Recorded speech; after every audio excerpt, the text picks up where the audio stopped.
और थोड़ा सा मर्दों की तरह काम करने में मजा आता है ना। चली तो चली हमने बनाई, नहीं चली भी तो हमने बनाई। तो उनका कैमियो और भी बेटर तरीके से शूट या एग्जीक्यूट हो सकता था? नहीं, ऐसा कुछ नहीं है। After 16 films I am saying this, I am looking forward to it, to meet that Rohit Shetty again. जो वो हीरो है और हीरो कुछ भी कर सकता है, इसलिए आज मेरा हीरो भी कुछ भी करता है।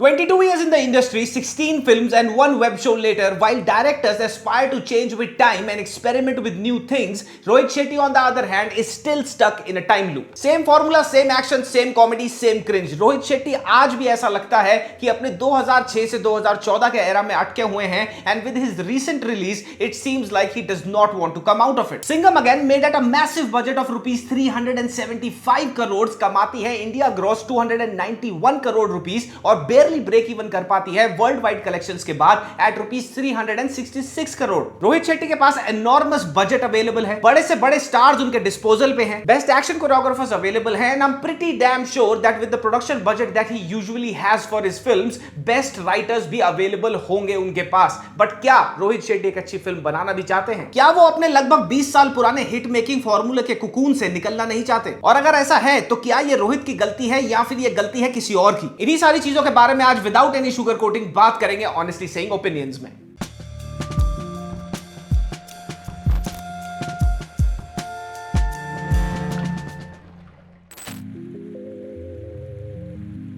जॉनर वही है, इसलिए मैं रिलैक्स बैठा हूं कि मुझे पता है कि जो सेट फॉर्मेट है वही आ रहा है। रोहित शेट्टी ने पिछले 22 सालों में 16 फिल्में बनाई हैं और ये देखने और समझने के लिए ज्यादा दिमाग लड़ाने की जरूरत भी नहीं पड़ती कि इन 22 फिल्मों में से majority of the films look alike. इनकी मैक्सिमम फिल्में एक जैसी दिखती हैं, इनका फील सेम होता है और इनका जो ट्रीटमेंट है वो एक्सट्रीमली आइडेंटिकल होता है। Right from colour grading, camera work, actor के getup, sets, cars to action choreography, Golmaal 1, 2, 3 absolutely same दिखती हैं। अगर आप गूगल पे सिर्फ गोलमाल सर्च करोगे और इमेजेस पे क्लिक करोगे, जितने भी रिजल्ट आएंगे you can not still point out कि कौन सी गोलमाल 1 से है, कौन सी 2 से है और कौन सा स्क्रीन ग्रैब गोलमाल 3 का है। सिंघम 1 और सिंघम 2 में 3 साल का डिफरेंस है और सिंघम 2 और सिंघम 3 में 10 साल का डिफरेंस है। इन तीनों फिल्मों में कैमरा टेक्नोलॉजी को, जो लाजमी सी बात है कि वक्त के साथ बदलनी ही है, उनको साइड रख दिया जाए। Rest everything in these 3 films look identical. Singham 1 और सिंघम 3 में 13 साल का डिफरेंस है, लेकिन 2024 में बनी सिंघम 3 को अगर आप देखोगे you will very quickly realize कि जोक्स की राइटिंग, जोक्स की डिलीवरी,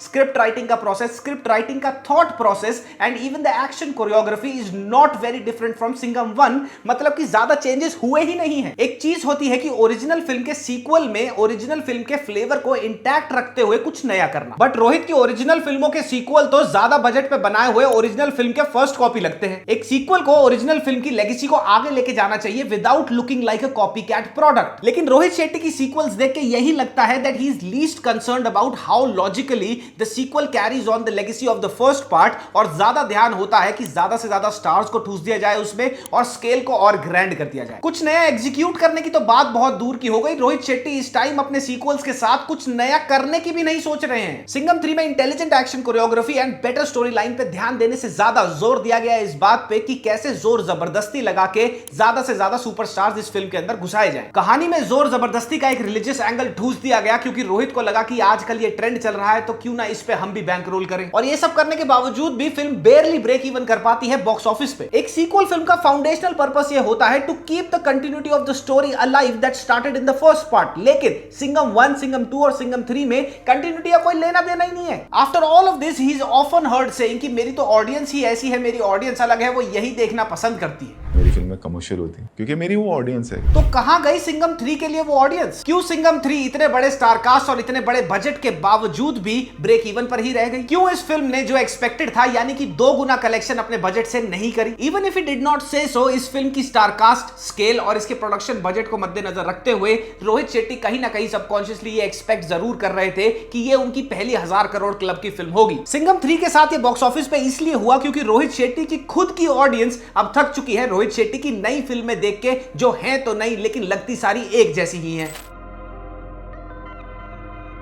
गोलमाल रिटर्न्स है सर। वो मेरी one of the weak films. Rohit Shetty ने गोलमाल फ्रेंचाइजी को वन सीक्वल आफ्टर अनदर कैसे बर्बाद किया है should be a case study at film school. Golmaal लिखी थी द लेजेंडरी नीरज वोरा साहब ने और वो फिल्म इंस्टेंटली आइकॉनिक बन गई। गोलमाल 1 जितनी अच्छी थी उतनी ही बुरी होती है गोलमाल 2, लेकिन गोलमाल 2 की पुअर रिसेप्शन के बावजूद भी रोहित शेट्टी लेके आते हैं गोलमाल 3 जो कि थोड़ी सी बेटर होती है गोलमाल 2 से, एवरेजली ज्यादा बेटर परफॉर्म करती है गोलमाल 2 से, लेकिन when compared to Golmaal 1 Golmaal 3 भी वाहियात होती है। फिर गोलमाल 3 के बाद जहां टेक्निकली और लॉजिकली रोहित शेट्टी को रुक जाना चाहिए था, क्योंकि पहले पार्ट के बाद जितने भी सीक्वल आए गोलमाल के उनकी स्क्रिप्ट अपग्रेड नहीं डाउनग्रेड ही होती जा रही थी, भाई साहब निकाल देते हैं गोलमाल 4। और गोलमाल 4 इतनी वाहियात फिल्म है कि वो सर्कस के साथ कंधे से कंधा मिलाकर आज भी खड़ी हो सकती है। गोलमाल 1 की रेटिंग है 7.5, गोलमाल 2 की 5.2, गोलमाल 3 की 5.6 और गोलमाल 4 की इन सब में लोएस्ट यानी कि 5। And the funniest thing is इस कंसिस्टेंट डिक्लाइन के बाद, कंसिस्टेंट रिजेक्शन ऑफ इस गोलमाल फ्रेंचाइजी के बावजूद भी उन्होंने अनाउंस कर दी है Golmaal 5। I want to take a break and do Golmaal again. और मेरे से आज लिखवा लो गोलमाल 5 इसलिए नहीं बना रहे रोहित शेट्टी साहब क्योंकि उनके पास गोलमाल 1 जैसी कोई बहुत ही जबरदस्त आइकॉनिक स्क्रिप्ट है।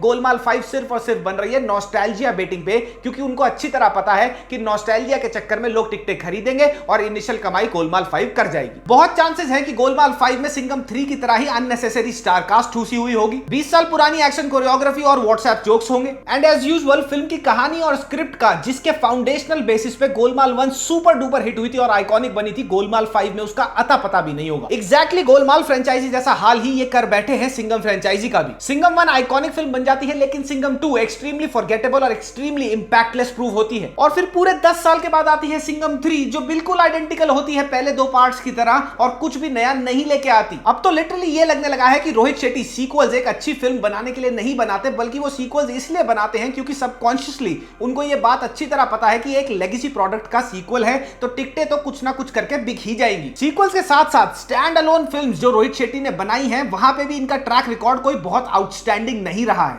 वीडियो में आगे बढ़ने से पहले इस हफ्ते के पॉडकास्ट पे मैं बैठा राजवीर सिसोदिया के साथ, जो अब बिग बॉस के मंच पे पहुंच चुके हैं। बहुत ही कलेशी ये पॉडकास्ट प्रूव हो सकता है, बहुत कंट्रोवर्शियल चीजें निकल सकती हैं इस पॉडकास्ट में से, so do not miss it. उसका टीजर देखो और ऑनेस्टली से पॉडकास्ट को लाइक, सब्सक्राइब और शेयर करो। यार आपको ऐसे ही क्यों टकरते हैं तो यहाँ से हिले होते हैं? हाँ, सब मुझे ऐसे टकरते हैं। जेल से मैं आया, मैंने स्टेरॉइड लिए, आजाद ढूंढ रहा है, हमें मजे आ रहे, मैं कहा ढूंढ, आगे सूजी पड़ी है, ए किधर है? जो चीज की रेंज 250 से 700 होनी चाहिए, वो बिकॉज ऑफ स्टेरॉइड्स मेरी 4 थी।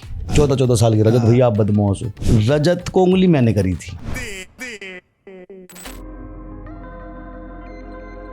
बच्चों ने अब ऑल द बेस्ट को जो बड़े हो रहे हैं वो उसे कल्ट बनाते जा रहे हैं, उस कैरेक्टर्स को। जमीन 10 करोड़ के बजट पे 10 करोड़ कमाती है, संडे 20 करोड़ के बजट पे सिर्फ 20 करोड़ कमाती है, ऑल द बेस्ट 40 करोड़ के बजट पे 41 करोड़ कमाती है, दिलवाले 165 करोड़ के बजट पे सिर्फ 150 करोड़ रुपए कमाती है, सर्कस 70 करोड़ के बजट पे मात्र 40 करोड़ रुपए कमा पाती है, बोल बच्चन 65 करोड़ के बजट पे कमाती है 103 करोड़ रुपए, चेन्नई एक्सप्रेस 115 करोड़ के बजट पे कमाती है 227 करोड़ रुपए। रोहित की टोटल 16 फिल्मों में से 7 स्टैंड अलोन फिल्में हैं, stand alone as in non cop franchise film या फिर नॉन सीक्वल फिल्म, और इन 7 स्टैंड अलोन फिल्मों में से 5 एवरेजली या फिर बिलो एवरेज परफॉर्म करती हैं, बेयरली ब्रेक इवन कर पाती हैं अपने बजट को, और साथ ही सिर्फ 2 फिल्में सुपर डुपर हिट प्रूव हो पाती है। 2013 में चेन्नई एक्सप्रेस के बाद से लेके अब तक रोहित शेट्टी कोई भी अच्छी स्टैंड अलोन सुपर हिट नहीं दे पाए हैं। इनफैक्ट हमें देखने को मिलती है सर्कस जैसी भैड़ी फिल्म। ये सब रोहित शेट्टी की पिछले 22 सालों की फिल्मोग्राफी का सच है, और रोहित शेट्टी की ये कंसिस्टेंटली डिटीरियोरेटिंग फिल्मोग्राफी इनकंप्लीट है विदाउट हिज कॉप यूनिवर्स।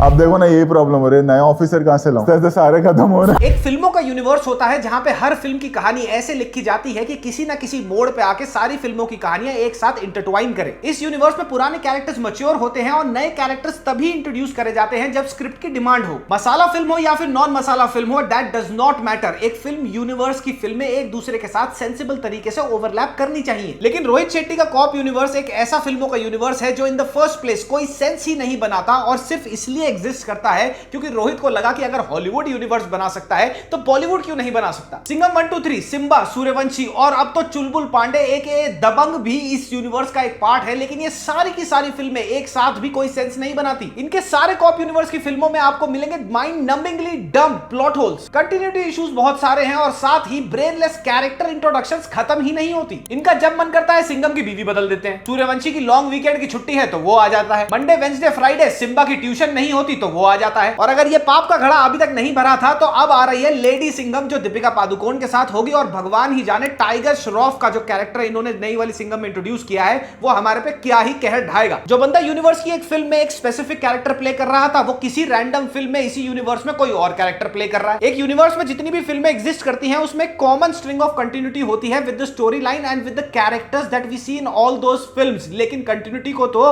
बेहोशी की दवाई डाल के कपड़े पर सुगा के सुला देते हैं रोहित शेट्टी। रोहित शेट्टी का वेब शो यानी कि इंडियन पुलिस फोर्स, जहां पे रोहित शेट्टी को एक मौका मिला था कुछ और करने का इस पूरे के पूरे कॉप यूनिवर्स के साथ, वहां पे भी इन्होंने सेम हगास कर दी। अगर इस कॉप यूनिवर्स को थोड़ा सा भी सीरियसली लिया जाता ना तो ये मस्खरी का मेला नहीं बनता और एक्चुअली में बहुत बढ़िया एक कॉप यूनिवर्स बन के निकलता। कोई ये नहीं कह रहा कि एमसीयू के बराबर का एक यूनिवर्स बना के खड़ा कर दो, लेकिन थोड़ी सी भी सेंसिबिलिटी एक्सपेक्ट करना एक एग्जिस्टिंग यूनिवर्स में, क्या ये बहुत ज्यादा है?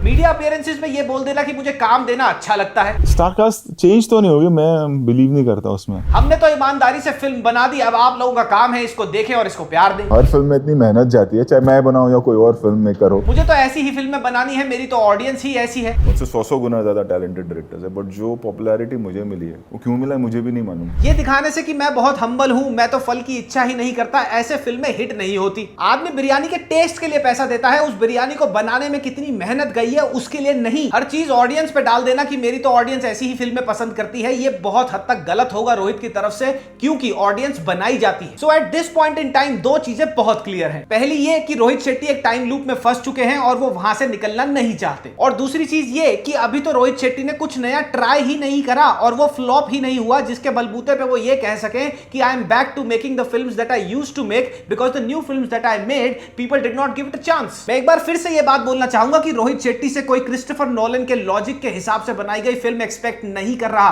कोई एमसीयू के हिसाब से बनाया गया यूनिवर्स एक्सपेक्ट नहीं कर रहा। We are just expecting a very sensible, a good, a decent watch masala film from him, and it's very high time that Rohit should respond, he should wake up to this call of change. क्योंकि अगर at this point in time वो अपने आप को change नहीं करते हैं, then with a very sad heart we would have to see him getting finished. इस इशू के बारे में आपका क्या कहना है? रोहित शेट्टी की फिल्मोग्राफी के बारे में आपका क्या कहना है? और ये वीडियो आपको कैसी लगी वो कमेंट सेक्शन में कमेंट छोड़ते जाना। हम मिलेंगे अगले हफ्ते।